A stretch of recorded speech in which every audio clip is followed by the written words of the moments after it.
Hi friends, welcome to my channel. ఈరోజు నేను సింపుల్గా చేసుకుని పప్పుల రైస్ చేశాను చూడండి. అలాగే స్టవ్ వెలిగించి కళాయి పెట్టుకుని 3 స్పూన్లు ఆయిల్ వేసుకొని వాము, శనగపప్పు, మినపప్పు, ఆవాలు, జీలకర్ర ఇవన్నీ వేసుకున్న తర్వాత ఎండుమిర్చి, పచ్చిమిర్చి వేసుకున్నాను.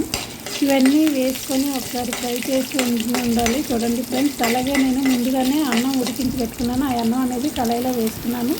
కళాయిలో వేసుకొని 1 స్పూన్ పసుపు వేసుకున్నాను. పసుపు వేసుకున్న తర్వాత మనం ఒకసారి కలుపుకున్నాం చూడండి ఫ్రెండ్స్.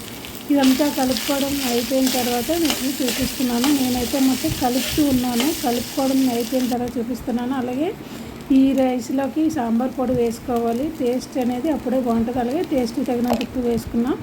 సాంబార్ పొడి, ఉప్పు ఇవంతా కలిసిపోయిన తర్వాత కలుపుకోవాలి. చూడండి కలిసింది లేని శుభ్రంగా కలుపుకోవడం అయిపోయిన తర్వాత మీకు చూపిస్తున్నాను.